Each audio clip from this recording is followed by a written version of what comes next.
കാണിക്കാൻ പോകുന്ന റെസിപ്പി എന്ന് പറഞ്ഞാൽ ഒരു വൻപയർ വെച്ചിട്ടുള്ള കുത്തി കാച്ചിയതാണ്. അതായത് തൃശ്ശൂർക്കാരുണ്ടാക്കണ ഒരു കുത്തി കാച്ചിയത് അല്ലെങ്കിൽ ഉലർത്തിയത് എന്നൊക്കെ പറയാം കേട്ടോ. അപ്പോൾ ആദ്യമായിട്ട് തന്നെ ഞാൻ ഇവിടെ ഇത്ര പോകുന്ന ഈ പാത്രത്തിന് ഒരു ബൗള് ഉണക്കപ്പയർ എടുത്തിട്ടുണ്ട്. അതായത് നമ്മുടെ ചുമന്ന പയർ, സാധാരണ നമ്മൾ എരിശ്ശേരിയൊക്കെ ഉണ്ടാക്കാൻ മത്തങ്ങയും പയർ കൊടുക്കില്ലേ, ആ പയർ കേട്ടോ. അപ്പോൾ അതെടുത്തിട്ടുണ്ട്. ഇനി നമുക്ക് ഇത് കൂടെ നാളികേരക്കൊത്തു കൂടി ചേർത്തിട്ട് വേണം കുക്കറിൽ കഴുകിയിട്ട് ഇടാൻ വേവിക്കാനായിട്ട്. അപ്പോൾ ഞാൻ ഈ പയറൊന്ന് നന്നായിട്ട് കഴുകിയെടുക്കട്ടെ, എന്നിട്ട് കുക്കറിൽ ഇടുന്ന സമയത്ത് കാണിച്ചു തരാം. അപ്പോൾ പയർ നന്നായി 2-3 പ്രാവശ്യം നന്നായി കഴുകി എടുത്തിട്ടുണ്ട്. ഇത് നമുക്ക് കുക്കറിലേക്ക് ചേർത്ത് കൊടുക്കാം കേട്ടോ. ഇതിൻ്റെ കൂടെ തന്നെ നമുക്ക് ചേർത്ത് കൊടുക്കേണ്ടതാണ്, ഞാൻ കുറച്ച് ചേർത്ത് കൊടുക്കേണ്ടത് നാളികേരക്കൊത്ത് കേട്ടോ. ഇതിങ്ങനെ ചേർത്തിട്ട് വേവിച്ചെടുക്കുമ്പോൾ നല്ലൊരു ടേസ്റ്റ് ഉണ്ട്. അപ്പോൾ ഇങ്ങനെ ഉണ്ടാക്കിയിട്ട് നോക്കാത്തവർ ഇങ്ങനെ ഒന്ന് ട്രൈ ചെയ്ത് നോക്കൂ കേട്ടോ. അതിനുശേഷം നമുക്ക് കുറച്ച് മഞ്ഞൾപ്പൊടി ഇതിലിട്ട് കൊടുക്കാം. അതുപോലെ തന്നെ കുറച്ച് മുളക് പൊടി. ഇനി നമുക്ക് മൂപ്പിക്കുന്ന സമയത്ത് മുളക് പൊടി ചേർക്കണം. അപ്പോൾ അതിൽ കുറച്ച് മുളക് പൊടി ചേർത്താൽ മതി കേട്ടോ. ഇനി കുറച്ച് വെള്ളം ഒഴിച്ചു കൊടുക്കുക, കുറച്ചധികം വെള്ളം ഒഴിച്ചു കൊടുത്തോളൂ. കാരണം ഇതെന്താ വെച്ചാൽ ഞാൻ പയർ കുതിർത്തിയിട്ടല്ല ഉണ്ടാക്കുന്നത്, അതായത് വെള്ളത്തിലിട്ട് കുതിർത്തിയിട്ടൊന്നുമില്ല, അപ്പളൊക്കെ എടുത്തിട്ട് വേവിക്കുകയാണ്. അത് കാരണം കൊണ്ട് തന്നെ ഒരു 3-4 വിസിൽ അടുപ്പിച്ചെടുക്കേണ്ടി വരും കേട്ടോ. ഇനി ഇതിൽ ആവശ്യത്തിനുള്ള ഉപ്പും കൂടി ചേർത്ത് കൊടുക്കാം. അപ്പോൾ ഉപ്പ് ചേർക്കുമ്പോൾ ഇപ്പോൾ കുറച്ച് ചേർക്കുക, ഇനി വേണമെന്നുണ്ടെങ്കിൽ നമുക്ക് മൂപ്പിക്കുന്ന സമയത്ത് ചേർത്ത് കൊടുക്കാം കേട്ടോ. അപ്പോൾ ഞാനിവിടെ ഒരു ചെറിയ ഒരു സ്പൂൺ ഉപ്പ് എടുത്ത് കൊടുത്തിട്ടുണ്ട്. ഇനി നമുക്കിത് നന്നായി അടച്ച് വെച്ച് കുക്കർ അടച്ച് വെച്ച് ഒരു 3-4 വിസിൽ, അതെങ്ങനെയാണ് ഓരോരുത്തരുടെയും കുക്കറിൻ്റെ വെച്ച് അതിനനുസരിച്ച് വേവിച്ചെടുക്കുക. അപ്പോൾ നമുക്കിത് ഇനി വേവിച്ചെടുത്തിട്ട് കാണാം കേട്ടോ. അപ്പോൾ നമ്മൾ കുക്കറിൽ ഇട്ട് കൊടുത്തിട്ടുള്ള പയറും നാളികേരക്കൊത്തും 4 വിസിൽ അടുപ്പിച്ച് ഇങ്ങനെ ആക്കി എടുത്തിട്ടുണ്ട്. പാകത്തിന് വെന്ത് വന്നിട്ടുണ്ട്.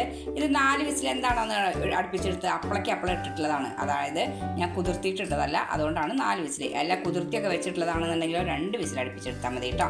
ഇനി നമുക്കിതിനെ എന്ത് ചെയ്യണം, കുത്തി കാച്ചിയെടുക്കാനുള്ളത് അല്ലെങ്കിൽ വഴറ്റിയെടുക്കുക എന്ന് പറയും. അപ്പോൾ അങ്ങനെ എടുക്കാൻ വേണ്ടിയിട്ട് ഞാനിത് ഒരു കടായി അടുപ്പത്ത് വെച്ചിട്ടുണ്ട്. എണ്ണ ഒഴിച്ചു കൊടുത്തിട്ടുണ്ട്. ഇതിൽ വെളിച്ചെണ്ണയാണ് ഒഴിച്ചു കൊടുക്കേണ്ടത്. എണ്ണ ചൂടായി വന്നിട്ടുണ്ട്. ഈ സമയത്ത് നമുക്ക് ഇതിലേക്ക് കടുക് ചേർത്ത് കൊടുക്കാം കേട്ടോ. സാധാരണ എല്ലാ മെഴുക്ക് വരട്ടികളിലും ഉപ്പേരികളിലൊക്കെ ചെയ്യുന്ന പോലെ കടുക് ചേർത്ത് കൊടുക്കുക.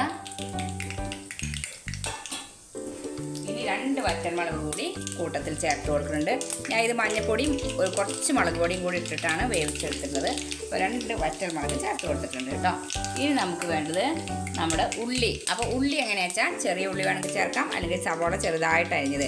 ഉള്ളി വേണം, വെളുത്തുള്ളി ചതച്ചെടുക്കണം, അരിഞ്ഞെടുക്കരുത്, ചതച്ചെടുക്കണം. പിന്നെ കുറച്ച് കറിവേപ്പില വേണം. അപ്പോൾ കടുക് നന്നായി പൊട്ടി വരട്ടെ. കടുക് പൊട്ടി വന്നതിന് ശേഷം നമുക്കിത് ചേർത്ത് കൊടുക്കാം. കടുകൊക്കെ നന്നായി പൊട്ടി വന്നു കേട്ടോ. ഈ സമയത്ത് നമുക്ക് ഈ ഉള്ളി ചേർത്ത് കൊടുക്കാം. ഉള്ളിയും അതുപോലെ തന്നെ വെളുത്തുള്ളി ചതച്ചതും ചേർത്ത് കൊടുക്കാം കേട്ടോ. ഇതിൻ്റെ ഒപ്പം തന്നെ കറിവേപ്പില ചേർത്ത് കൊടുക്കാം.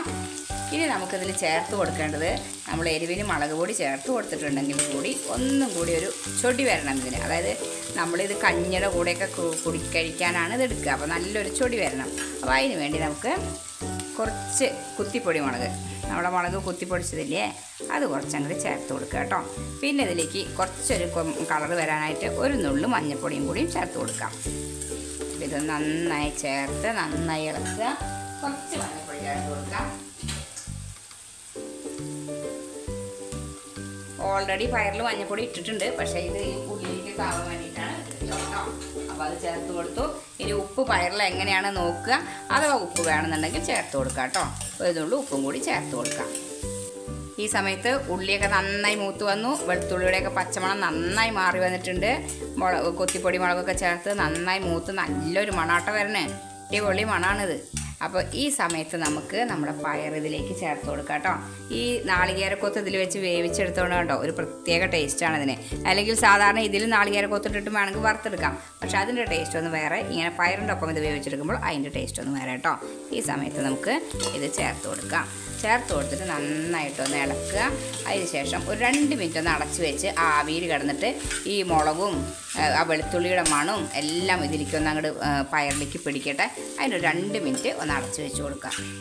അപ്പോൾ 2 മിനിറ്റ് അടച്ച് വെച്ച് വേവിച്ചതിന് ശേഷം നമ്മുടെ അടപ്പം അങ്ങോട്ട് തുറന്ന് നോക്കുമ്പോഴല്ലോ നമ്മുടെ പയറിൽ നിന്ന് വരുന്നൊരു മണമുണ്ട്, അടിപൊളി മണം കേട്ടോ. എന്താണെന്നറിയോ, ഈ മണം ഇത് മതി ഭക്ഷണം കഴിക്കാം കേട്ടോ. അപ്പോൾ ഈ സമയത്ത് നമുക്ക് ഒരു 4 അല്ലി കറിവേപ്പിലയും കൂടി മുകളിൽ കൂടെ അങ്ങോട്ട് ഇട്ട് കൊടുക്കാം. അതിന് ശേഷം ഒന്ന് നന്നായി ഇളക്കിയെടുക്കുക. അങ്ങനെ നമ്മുടെ സൂപ്പർ ടേസ്റ്റി ആയിട്ടുള്ള പയർ ഉലർത്തിയത് തയ്യാറായി. അല്ലെങ്കിൽ പയറ് നമുക്ക് കുത്തിക്കാച്ചിയത്, അതായത് തൃശ്ശൂർക്കാരുടെ സ്പെഷ്യലായിട്ടുള്ള വൻപയർ കുത്തിക്കാച്ചിയത് തയ്യാറായി. ഈ പയറും നല്ല ചൂട് കഞ്ഞിയും കുറച്ച് ചുട്ടരച്ച ചമ്മന്തിയും കൂടി ഈ പെരുപരാ പെയ്യുന്ന മഴയത്ത് അങ്ങോട്ട് കുടിക്കുമ്പോഴല്ല അതിൻ്റെ ടേസ്റ്റ് ഒന്ന് അടിപൊളിയാണ്. പക്ഷേ ഞാനുണ്ടല്ലോ ഇതിപ്പോൾ ഉപയോഗിക്കുന്നത് എന്താ പറയുക, നല്ല കട്ടൻ കാപ്പിയുടെ കൂടെ കഴിക്കാൻ അടിപൊളി ടേസ്റ്റാണ് കേട്ടോ. കട്ടൻ കാപ്പിയും ഈ പയർ ഉലർത്തിയതും. അങ്ങനെ ട്രൈ ചെയ്യാത്തവരൊന്ന് ട്രൈ ചെയ്ത് നോക്കുക. അപ്പോൾ എല്ലാവരും ഈ നല്ല പെരുവരാ പെയ്യുന്ന മഴയത്ത് ഈ വിഭവം ഉണ്ടാക്കി കഴിക്കുക കേട്ടോ. അപ്പോൾ ഈ രീതിയിൽ തയ്യാറാക്കാത്തവർ ഈ രീതിയിലൊക്കെ ഒന്ന് തയ്യാറാക്കി കഴിക്കുക. അങ്ങനെ നമ്മുടെ വീഡിയോ ഒക്കെ എല്ലാവരും കണ്ട് ഒന്ന് സപ്പോർട്ട് ചെയ്യുക കേട്ടോ. അതുപോലെ സബ്സ്ക്രൈബ് ചെയ്യാതെ വീഡിയോ കാണുന്നവരൊക്കെ ഒന്ന് സബ്സ്ക്രൈബ് ചെയ്യണം. സബ്സ്ക്രൈബിൻ്റെ തൊട്ടടുത്തുള്ള ബെൽ ഐക്കൺ ഉണ്ടല്ലോ, അതൊന്ന് പ്രസ് ചെയ്ത് ഓൾ എന്നുള്ള ഓപ്ഷനും കൂടി ഒന്ന് പ്രസ് ചെയ്യണം കേട്ടോ. അപ്പോഴാണ് ഞാൻ എന്നും ഇടുന്ന വീഡിയോകൾ അതിൻ്റെ നോട്ടിഫിക്കേഷനൊക്കെ നിങ്ങൾക്ക് വരികയുള്ളൂ. അപ്പോൾ ശരി, എന്നാൽ എല്ലാവരും വീഡിയോ ഒക്കെ കാണുക. ഇനി അടുത്ത വീഡിയോയിൽ കാണുന്നവരേക്കും വീണ്ടും നന്ദി, നമസ്കാരം.